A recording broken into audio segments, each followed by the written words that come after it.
Salut tout le monde, vous avez peut-être entendu parler de gens qui gagnent beaucoup d'argent, qui gagnent de l'argent sur YouTube et vous demandez par exemple comment est-ce qu'ils font. Alors, on peut gagner de l'argent sur YouTube. Pas besoin d'être une star pour réussir. Avec quand même un peu de travail et de créativité, vous pouvez aussi transformer votre passion en source de revenus. Alors, je vais vous expliquer un peu comment faire étape par étape. Déjà, il faut créer une chaîne YouTube. C'est la première chose pour gagner de l'argent sur YouTube. Et comment est-ce qu'on peut faire ça? Alors, il faut choisir un sujet qui vous passionne, d'abord. Qu'est-ce que vous aimez faire? Avez-vous une passion, un hobby que vous voulez partager, par exemple? Choisissez un sujet qui vous intéresse vraiment. Il faut vraiment intéresser. Parce que vous allez parler beaucoup de ça. Ça veut dire, vous avez par exemple les choses les plus recherchées qui ont de la passion, par exemple, c'est les jeux vidéo, la cuisine, beauté, maquillage, les voyages, bricolage. Il y a aussi alors la santé, vlog. Ouais, il y a pas mal. Et si vous n'avez pas encore, par exemple, un compte, alors créez votre chaîne, par exemple. Si vous avez, il faut créer un compte Google.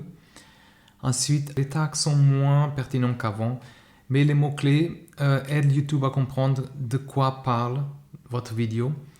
Et attention, il y a des algorithmes qui écoutent la voix, écoutent ce qu'on dit et ils savent, parce que c'est aussi traduit maintenant par les légendes et tout ça, converti, ça veut dire les moteurs de recherche YouTube, ils savent qu'est-ce qu'on est en train de dire. Et ça rend en compte pour la recherche. Même parfois, je vois des choses qui n'ont pas de description, mais on trouve parce que le moteur de recherche, il écoute, il transcrit et garde en mémoire. Et ça, c'est indexé. Quand les gens cherchent, il sait où il a écouté et écrit automatiquement ça. C'est incroyable, mais ça marche.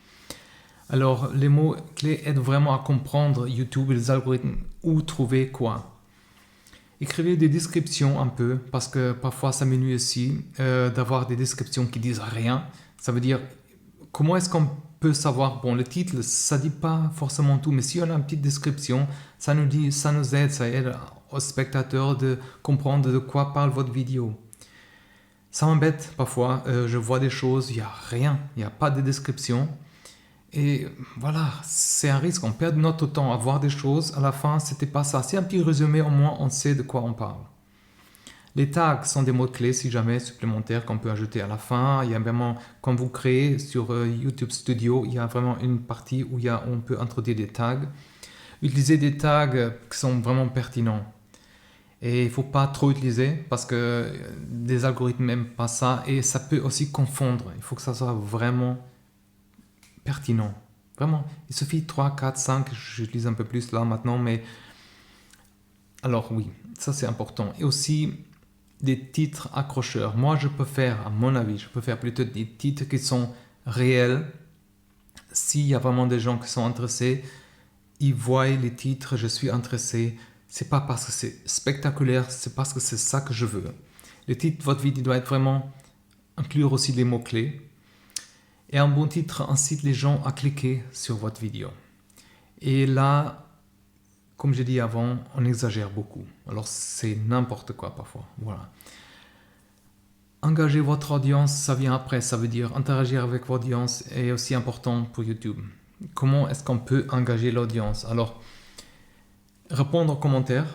Prenez le temps de répondre aux commentaires de vos vidéos. Je vous remercie aussi déjà. Si vous pouvez laisser un commentaire et me dire qu'est-ce que a aidé, qu'est-ce que vous avez besoin de savoir un peu plus, sur quoi vous travaillez maintenant, sur quoi est-ce que vous avez besoin d'aide. Laissez-moi savoir dans les commentaires. Vous pouvez aussi souscrire à la newsletter. Ça veut dire une fois par semaine, j'envoie des idées, des objectifs dans la vie, des manières de gagner de l'argent. Et ça peut donner des idées.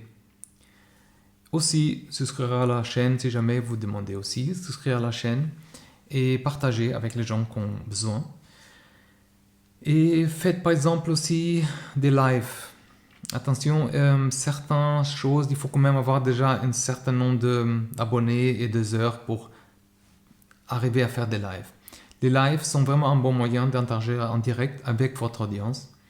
Répondre aux questions, discuter sur des sujets intéressants, partager ce moment en direct par exemple.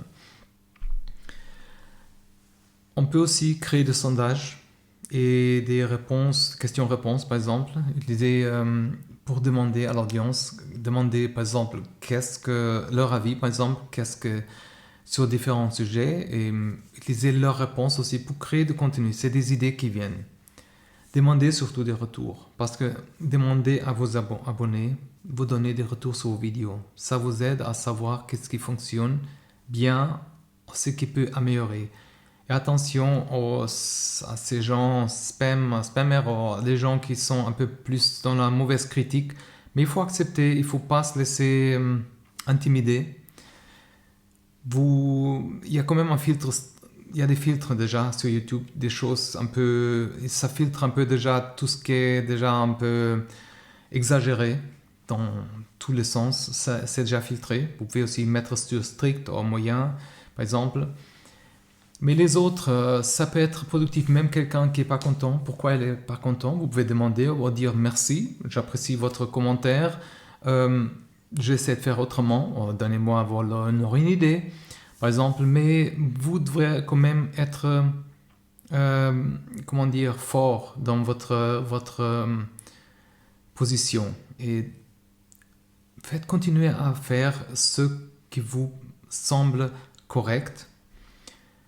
Bien sûr, je vois des choses, attention, par exemple, à droit d'auteur, des choses qui peuvent interférer avec les sensibilités de certains gens. Bien sûr, ça, il faut faire attention. Mais le reste, c'est pas mauvais. C'est votre chaîne, c'est votre public. Demandez quand même à vos abonnés de donner un retour. Un jour, alors une fois que vous êtes bien connu, vous pouvez aussi monétiser votre chaîne. Ça veut dire il y a le programme partenaire YouTube. Mais attention, vous devrez rejoindre une fois que vous avez, par exemple, au moins 1000 abonnés ou cumulé 4000 heures de vues au cours des 12 derniers mois. Respecter certaines règles de YouTube pour les consignes communauté aussi. Une fois que vous êtes accepté dans le programme, vous pouvez commencer à gagner de l'argent avec les publicités diffusées sur des vidéos. Moi, personnellement, je trouve ça un peu chiant. Mais il y a des opportunités autrement. Il y a, par exemple, pendant des lives, il y a des gens parfois qui écoutent.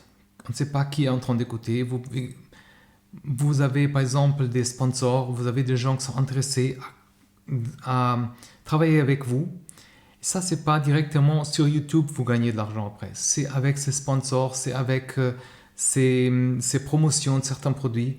C'est ça qui engage les gens parfois. C'est ça qui engage un certain revenu. C'est pas forcément les publicités parce que ça, il faut vraiment beaucoup de trafic. Ça, alors, de toute façon, c'est pas le but de votre chaîne. Je dis pas monétiser. Je dis le but, c'est pas de créer du trafic et c'est pas des gens parfois engagés, ils sont là juste pour se divertir, mais ça engage personne. C'est pas ça. Pour moi, une bonne chaîne, bien sûr, il y a plusieurs choses. Il y a le divertissement, il y a la partie culturelle, la partie de formation. Alors oui, adhésion à la chaîne, si vous pouvez proposer adhésion à votre chaîne pour... il y a parfois aussi des programmes où vous pouvez demander un montant mensuel. En échange, les membres obtiennent des avantages sur certaines chaînes, sur certains contenus explosifs. Vous pouvez aussi monétiser par un marketing d'affiliation. Ça veut dire, ça consiste à promouvoir des produits ou des services d'une autre entreprise et aussi vos produits si jamais. Sur chaque vente réalisée, vous avez une commission. Vous avez un link spécifique qui est sur une plateforme et ça fait que chaque fois que quelqu'un clique ou chaque fois que quelqu'un achète, vous avez une partie de ses revenus. Et comme exemple, vous avez par exemple Amazon Associates, il y a plusieurs entreprises, même il y a des liens d'affiliation dans la description, par exemple. Et vous devrez quand même dire qu'il y a des liens, vous devrez décrire, faites un petit commentaire. Légalement, vous êtes obligé de dire qu'il y a des liens d'affiliation qui vous gagnez une commission. Pour vos par exemple, publics, ou pour quelqu'un qui achète, il paie la même chose. Parfois, vous avez même des réductions que vous pouvez transmettre à eux. Ça, c'est intéressant aussi. Les entreprises payent aussi les créateurs de contenu pour promouvoir leurs produits et services. Ça, vous êtes sûrement au courant. Contactez des marques, par exemple, quand vous êtes déjà établi, par exemple, quelque chose que vous aimez, que vous aimeriez, par exemple, promouvoir.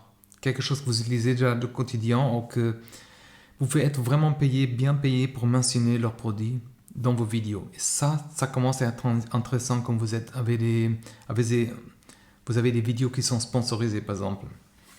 Et comme je disais avant, vendre vos propres produits, c'est super intéressant aussi.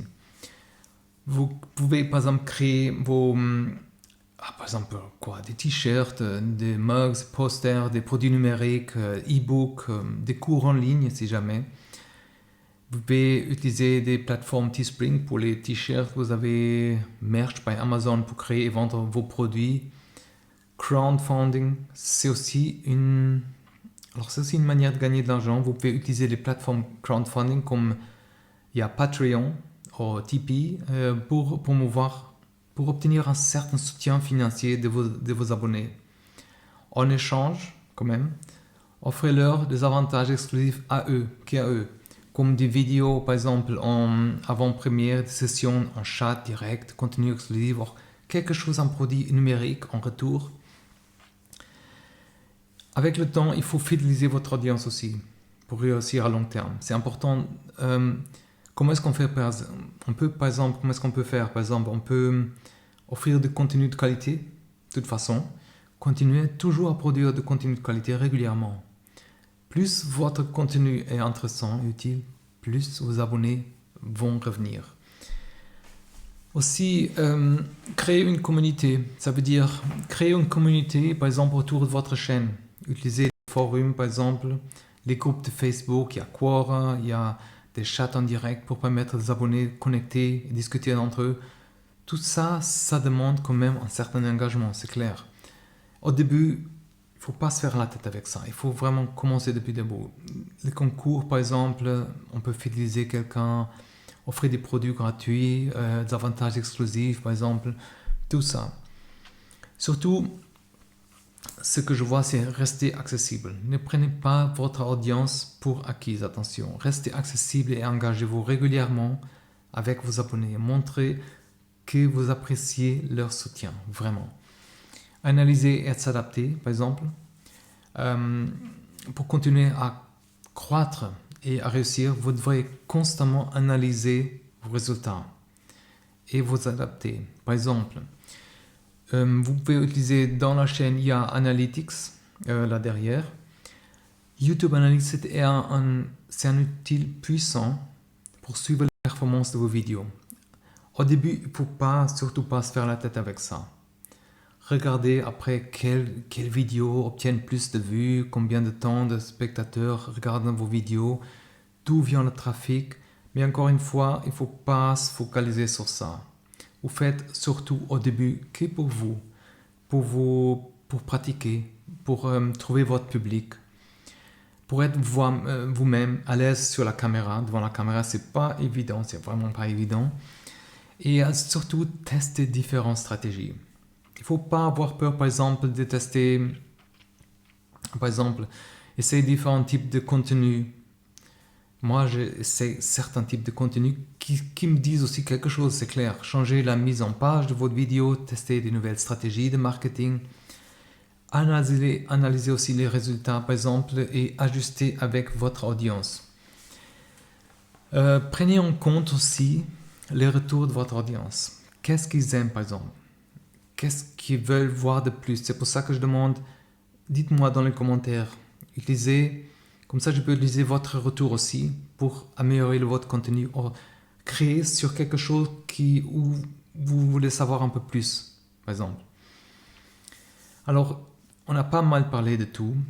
Je vais résumer un peu. C'est d'abord créer la chaîne, beaucoup d'user du contenu de qualité. Une fois que vous avez le nom, l'idée sur quoi, dans quelle direction vous voulez aller, vous pouvez créer le nom, c'est clair.